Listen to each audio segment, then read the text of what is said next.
E hoje contamos com o nosso irmão e trabalhador da casa, Pita, que vai nos agraciar com a palestra Por que Perdoar? Seja à vontade.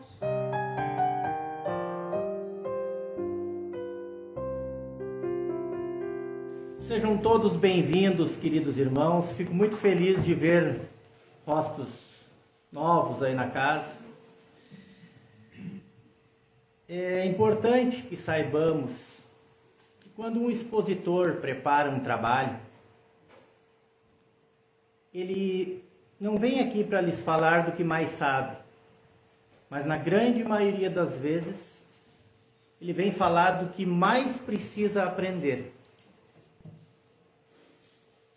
Após ter havido uma desavença em sala de aula, o professor resolveu ensinar aos alunos uma lição sobre relações humanas. Para isso, pediu que os mesmos levassem uma sacola cheia de batatas para a sala de aula. Então, disse-lhe que separassem uma batata para cada pessoa que os magoara, que os fizera sofrer. Depois disso, pediu que escrevessem o nome dessas pessoas, uma em cada batata, e as colocassem em uma sacola. Eles começaram a pensar, foram nomeando as batatas. Algumas sacolas ficaram bem pesadas. A tarefa seguinte consistia em carregar aquela sacola durante uma semana, aonde quer que fosse. Com o tempo, as batatas foram estragando, apodrecendo. E ainda tinham que sentir o cheiro e carregar aquele peso todo. A preocupação de não esquecer a sacola, o tema de casa, fazia com que não prestassem atenção nas coisas que realmente eram importantes em suas vidas. Assim que os alunos foram entendendo a metáfora do mestre, foram percebendo o quanto carregar mágoas e ressentimentos faz mal para a gente. No capítulo 10 do Evangelho segundo o Espiritismo, bem-aventurados os que são misericordiosos. Se contra vós pecou o vosso irmão, e de fazer-lhe sentir a falta em particular, a sós com ele. Se vos atender, tereis ganho o vosso irmão. Quando houver... Então, aproximando-se dele, disse-lhe Pedro: Senhor, quantas vezes perdoarei meu irmão? Quando houver pecado contra mim? Até 7 vezes? Respondeu-lhe Jesus: Não vos digo que perdoeis até 7 vezes, mas até 70 vezes 7 vezes. Os Espíritos nos explicam. Ele, Jesus, o justo por excelência, responde a Pedro: perdoarás, mas ilimitadamente. Perdoarás cada ofensa tantas vezes quantas ela for feita. Ensinarás a teus irmãos esse esquecimento de si mesmo, que torna uma criatura invulnerável ao ataque, aos maus procedimentos e às injúrias. Avaliemos a questão. A capacidade de perdoar é uma virtude. Ao desenvolvermos essa virtude, ela não se aplicará a um caso específico, mas sim ao modo como reagimos às vicissitudes da vida. Vamos ver um exemplo. Um indivíduo honesto, ao longo das experiências reencarnatórias, desenvolveu essa virtude, a honestidade. Agora não é difícil ser honesto diariamente. Faz isso com naturalidade. Então, quando Jesus nos diz para perdoarmos infinitamente, é porque sabe que quando desenvolvermos realmente essa virtude, nos será possível fazê-lo sem esmorecer. Joana de Ângeles, através de Divaldo Franco, no livro Desperte e Seja Feliz, na série psicológica, traz a seguinte reflexão. Quando o coração se sente lenido pelo entendimento do fato infeliz, quando a compreensão compassiva luariza a memória do instante perturbador, o esquecimento toma corpo na criatura e o perdão legítimo se lhe estabelece, ensejando harmonia que proporciona ao ofensor a oportunidade para a reparação. O ouvido dos acontecimentos nefastos significa valiosa conquista do espírito sobre si mesmo, superando as imposições inferiores do ego e facultando o desenvolvimento das aptidões superiores que jazem inatas na criatura. Precisamos entender o fato infeliz que causou a mágoa. Tudo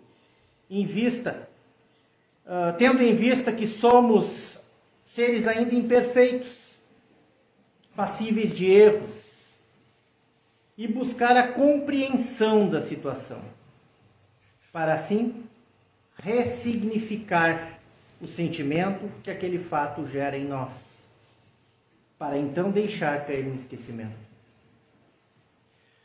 Nossas mágoas surgem da inferioridade do nosso ego.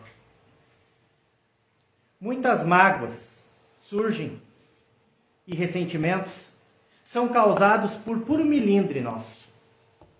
O ego reage antes mesmo de uma avaliação calma e sistemática da situação.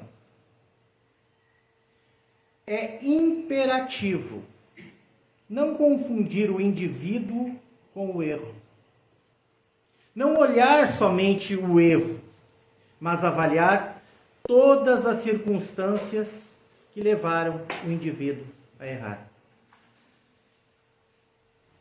Para perdoar, é muito importante reconhecer que se magoou.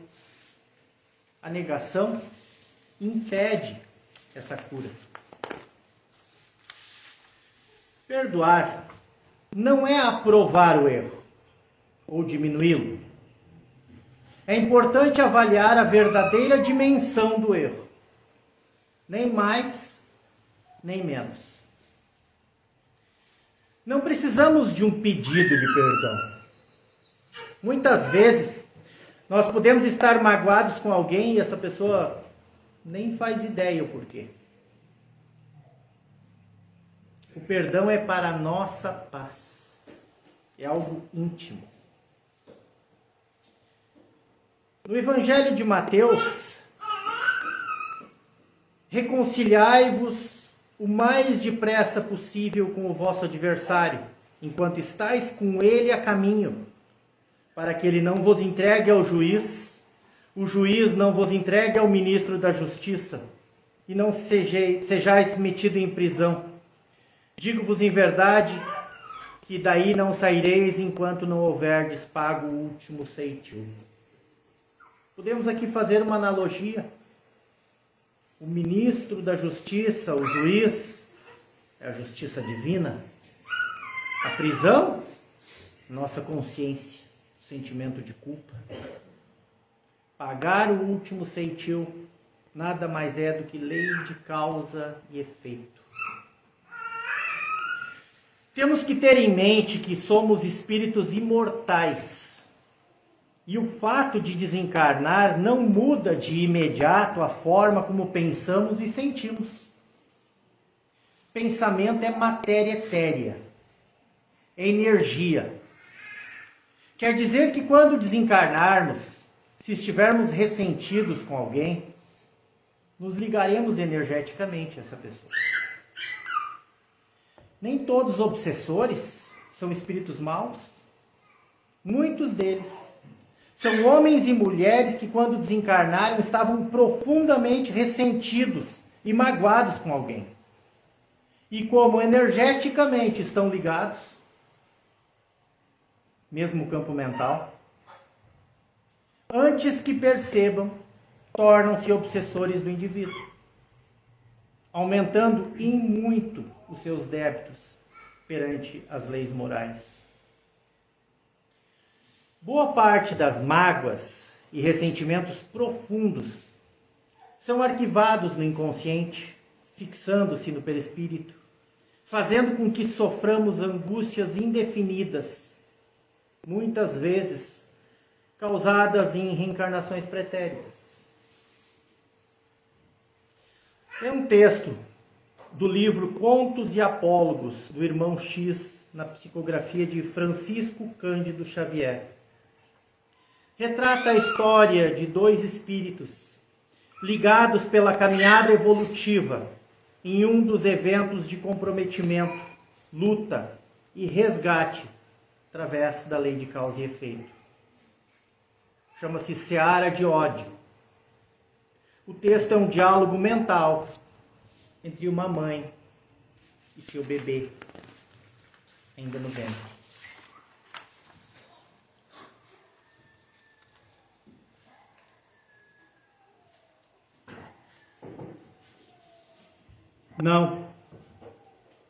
Não te quero em meus braços, dizia a jovem mãe, a quem a lei do Senhor conferira a doce missão da maternidade, para o filho que lhe desabrochava do seio. Não me furtarás a beleza, significas trabalho, renúncia, sofrimento. Mãe, deixe-me viver, suplicava-lhe a criancinha no santuário da consciência. Estamos juntos. Dá-me a bênção do corpo. Devo lutar e regenerar-me. Sorverei contigo a taça de suor e lágrimas, procurando redimir-me. Completar-nos-emos. Dá-me arrimo. Dar-te-ei alegria. Serei o rebento do teu amor, tanto quanto serás para mim a árvore de luz, em cujos ramos tecerei o meu ninho de paz e de esperança. Não me abandones. Expulsar-te-ei. Piedade, mãe. Não vês que procedemos de longe, alma com alma, coração a coração? Que importa o passado? Vejo em ti tão somente o intruso, cuja presença não pedi. Esqueceste, mãe, de que Deus nos reúne? Não me cerres a porta. Sou mulher e sou livre. Sufocar-te-ei antes do berço. Compadece-te de mim. Não posso. Sou mocidade e prazer. És perturbação e obstáculo. Ajuda-me. Auxiliar-te seria cortar em minha própria carne. Disputo a minha felicidade e a minha leveza feminil. Mãe, ampara-me. Procuro o serviço de minha restauração. Dia a dia, renovava-se o diálogo sem palavras, até que, quando a criança tentava vir à luz, disse-lhe a mãezinha cega e infortunada, constrangendo-a a beber o fel da frustração: toma a sombra de onde vens, morre. Mãe, não me mates, protege-me, deixa-me viver. Nunca. Socorre. Não posso. Duramente repelido, caiu o pobre filho nas trevas da revolta. No anseio desesperado de preservar o corpo tenro, agarrou-se ao coração dela e destrambelhou, à maneira de um relógio desconcertado. Ambos, então, ao invés de continuarem na graça da vida, precipitaram-se no despenhadeiro da morte. Desprovidos do invólucro carnal, projetaram-se no espaço, gritando acusações recíprocas. Achavam-se, porém, ligados um ao outro, pelas cadeias magnéticas de pesados compromissos, arrastando-se por muito tempo, detestando-se e recriminando-se mutuamente. A sementeira de crueldade atraía a seara de ódio. A seara de ódio lhes impunha nefasto desequilíbrio. Anos e anos desdobraram-se, sombrios e inquietantes. Para os dois, até que um dia, caridoso espírito de mulher recordou-se deles em preces de carinho e piedade, como a ofertar-lhe o próprio seio. Ambos responderam famintos de consolo e renovação, aceitando o generoso abrigo. Envolvidos pela carícia maternal, repousaram enfim. Brando sono pacificou-lhes a mente dolorida. Todavia, quando despertaram de novo na terra, traziam o estigma clamoroso débito em que se haviam reunido. Reaparecendo entre os homens, como duas almas apaixonadas pela carne, disputando o mesmo vaso físico, no triste fenômeno gêmeos siameses, de um corpo único sustentando duas cabeças. Vemos, queridos irmãos, nessa história, um ciclo de oportunidade, aquisição de dívidas, comprometimento com a lei divina, dor, sofrimento, nova oportunidade de reajuste, de conciliação sobre o véu do esquecimento reencarnatório. Tudo sob a amorosa coordenação da espiritualidade superior, submetendo-se à lei de causa e efeito. Alguns de nós podem pensar, mas como perdoar? Como perdoar tamanho erro? Se cada vez que lembro a dor me parece insuportável, fico com raiva, com ódio.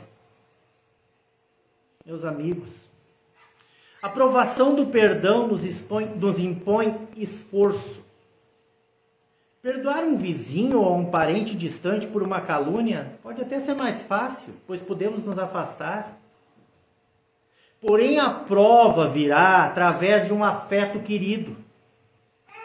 Daí o perdão terá de ser verdadeiro, pois envolve amor, cumplicidade, compromisso assumido para a caminhada terrena. Joana de Ângeles, através de Divaldo Franco, apresenta como solução a meditação diária, buscando conhecer a si próprio. Lembram do nosso antigo filósofo, conhece-te a ti mesmo. E a substituição dos pensamentos perniciosos por pensamentos felizes.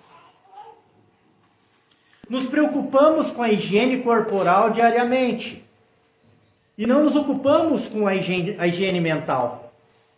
Por isso, acumulamos lixo mental por anos, nos levando a adoecer. No livro Código do Monte, Sérgio Luiz da Silva Lopes corrobora com a ideia, dizendo que existem pessoas que guardam coisas, os acumuladores. Da mesma forma, existem pessoas que guardam sentimentos, acumulam sentimentos velhos que já deveriam ter sido abandonados, mágoas, tristezas, ressentimentos.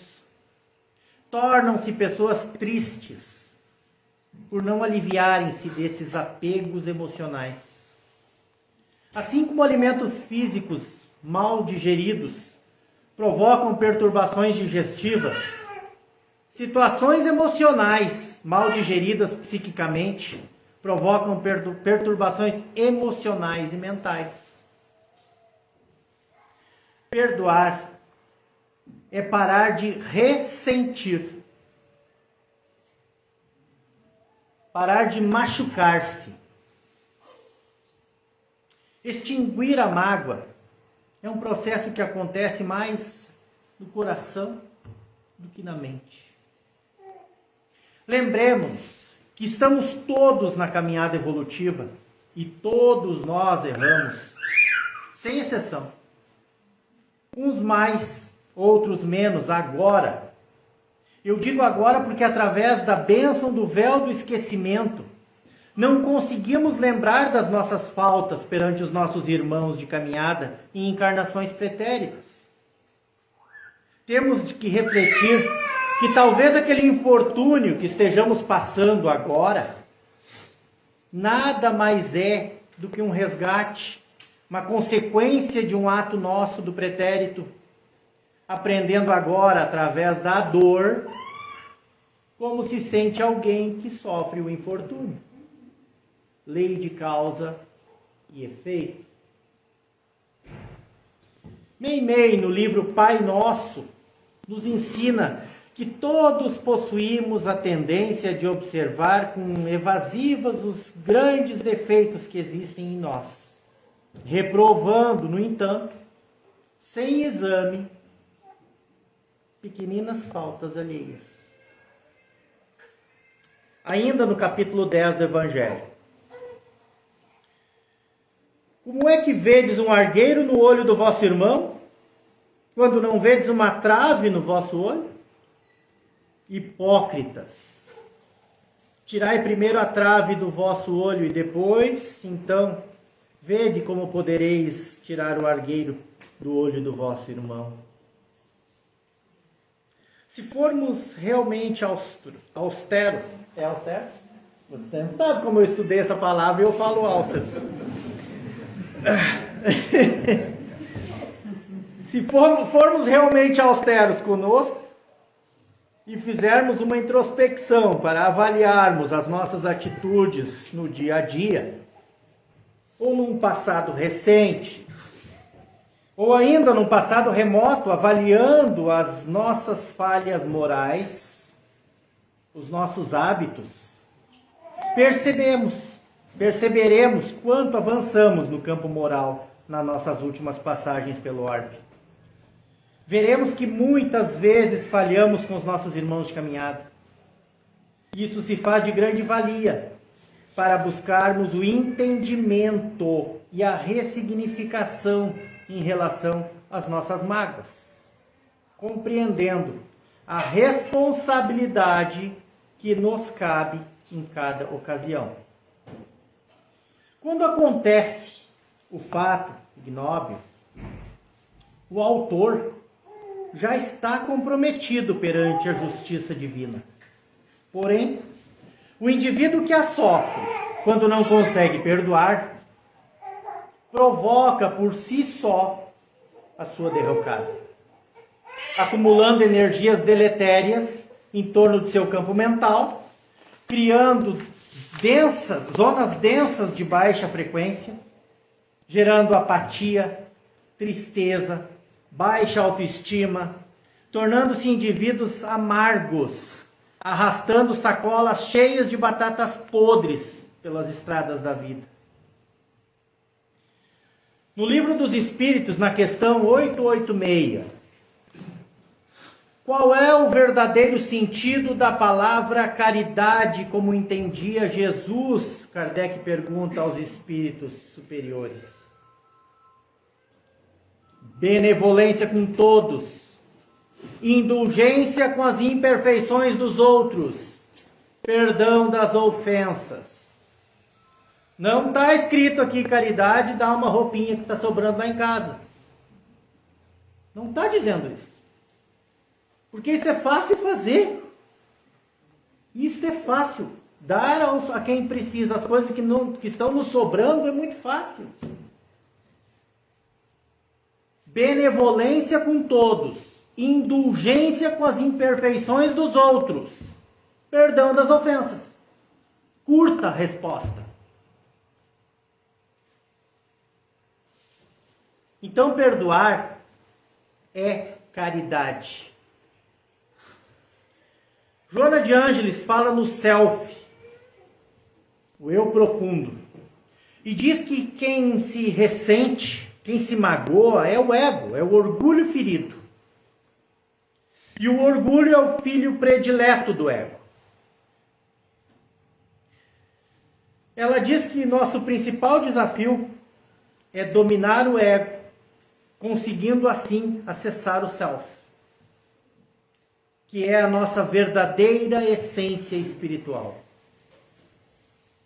Quando conseguirmos atingir esse estágio, estaremos imunes a mágoas e ressentimentos, pois não aceitaremos nos contaminar com atitudes alheias.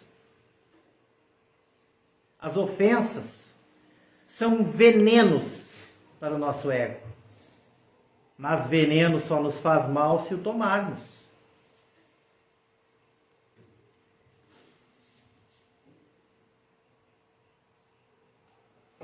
Todos conhecem a história da Branca de Neve. Hoje nós vamos tratar aqui de um outro personagem, a madrasta. Diariamente a rainha ia até seu espelho mágico e perguntava: espelho meu, quem é mais bonita do que eu? E o espelho respondia: ninguém. Não há ninguém mais linda que Vossa Majestade.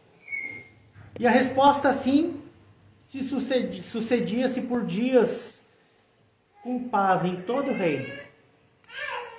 Até que um dia: espelho meu, existe alguém mais bonita do que eu? Sim, a Branca de Neve. Pronto. Daquele dia em diante, ela virou bruxa, contratou um caçador, tocou terror no reino e tentou matar a Branca de Neve. E eu pergunto: em quem nós nos transformamos quando alguém nos diz algo que nós não queremos ouvir sobre nós? Na questão 661 do Livro dos Espíritos, Kardec pergunta à espiritualidade: é válido orar a Deus para perdoar as nossas faltas? E a resposta da espiritualidade foi assim: Deus sabe discernir o bem e o mal. A prece não oculta as faltas. Aquele que a Deus pede perdão de suas faltas, apenas o obtém ao mudar de conduta. As boas ações são as melhores preces, porque os atos valem mais do que as palavras. Na oração que Jesus nos ensinou, ele apresenta essa questão do perdão de forma simples, demonstrando a justiça do Pai. Perdoa, Pai, as nossas dívidas, assim que perdoarmos os nossos devedores. Rogamos diariamente o perdão divino, mas ainda carregamos as nossas batatinhas. Um outro aspecto muito importante que temos que considerar é o auto-perdão. Como já falei antes, alguns de nós trazemos para esta caminhada angústias indefinidas, de mágoas pretéritas. E podemos também acrescentar a culpa neste contexto. Mesmo agora, nessa nossa jornada, cometemos erros. E quando nos demos conta, ou quando através de estudos, ou através do processo de nossa reforma íntima, vamos amadurecendo e buscando o conhecimento de nós mesmos, percebemos os nossos erros e nos culpamos. Joana de Ângeles, através de Valdo Franco, ainda na série psicológica, fala em sombras do passado. Quando o indivíduo se tortura com o reconhecimento de seus próprios erros e estando com a consciência aturdida, gera um processo de autopunição. Muitas vezes se isolando e se vitimizando por tudo, o que pode levar à depressão. Tormentosa é a existência de quem sente culpa. A culpa é uma eficaz ferramenta de obsessão. Quando o obsessor consegue fazer o seu obsidiado sentir-se culpado, ele pode abandonar o posto. Pode cuidar da vida dele, porque o sujeito faz o trabalho sozinho, faz a auto-obsessão.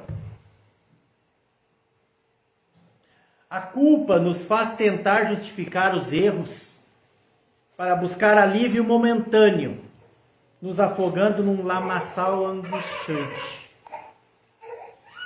E o antídoto para isso é o auto-perdão.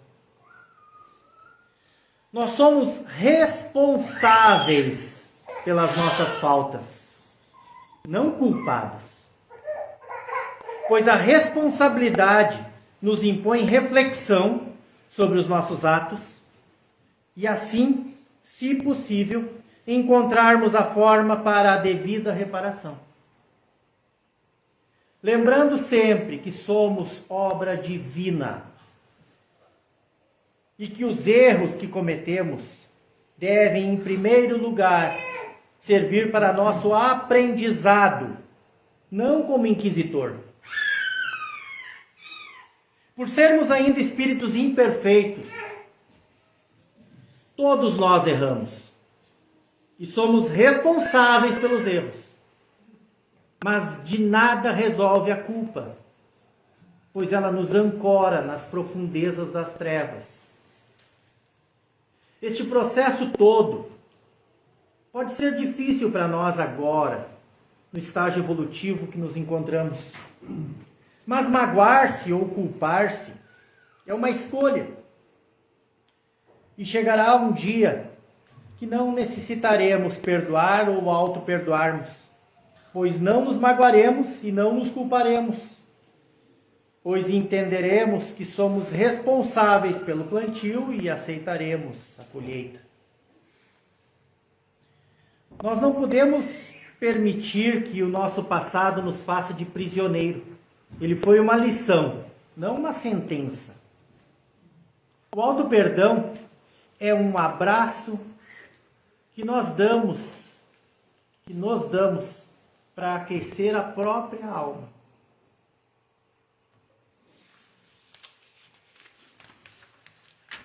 Todo mundo que dirige tem aí no seu celular ou no carro um aplicativo, o Waze, o GPS. Ali tu coloca um endereço de destino e ele segue o caminho, levando. Mas eventualmente dá errado. Alguém de vocês já viu o GPS começar a se lamentar e se torturar por causa disso? Ninguém, gente. Ele simplesmente traça a nova rota e vai. É claro que às vezes o caminho pode ficar mais longo ou mais difícil, uma estradinha mais esburacada, mas não fica se lamentando. E ele nem pede desculpa. Ele simplesmente toma atitude.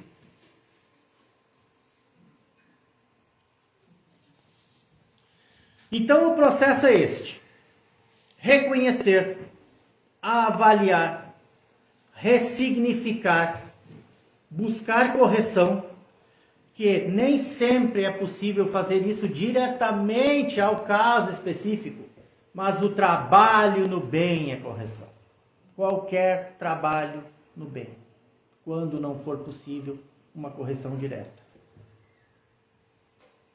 E avançar em direção ao nosso grande objetivo, que é tornar-se espíritos de luz, do átomo ao arcanjo, como cita Angel Aguaró em Grandes e Pequenos Problemas. Precisamos desenvolver o alto amor. Se a principal ferramenta evolutiva é o amor, nós precisamos desenvolvê-lo em nós para então distribuí-lo. No livro Autodescobrimento, da série psicológica, Joana de Ângeles diz que o amor, quando alcança a plenitude, irradia-se em forma co-criadora, em intercâmbio com as energias divinas que mantêm o equilíbrio universal. O sentimento de amor cresce e sutiliza-se de tal forma que o espírito se identifica plenamente com a vida, fruindo a paz e a integração nela. Então, amigos, não cabem nesse conceito culpas, ressentimentos, mágoas, rancores, amarguras. Por isso que o nosso amado Chico Xavier nos dizia: embora ninguém possa voltar atrás e fazer um novo começo, qualquer um pode começar agora e fazer um novo fim. Queridos amigos, jamais estamos sós. Quando nos sentirmos angustiados, com culpas ou mágoas, lembremos-nos do Pai. Façamos nosso esforço pessoal e tenhamos a fé raciocinada que a doutrina espírita nos possibilita. A proposta é: abandonemos as nossas sacolinhas de batatas podres para avançarmos no caminho da plenitude. Muito obrigado.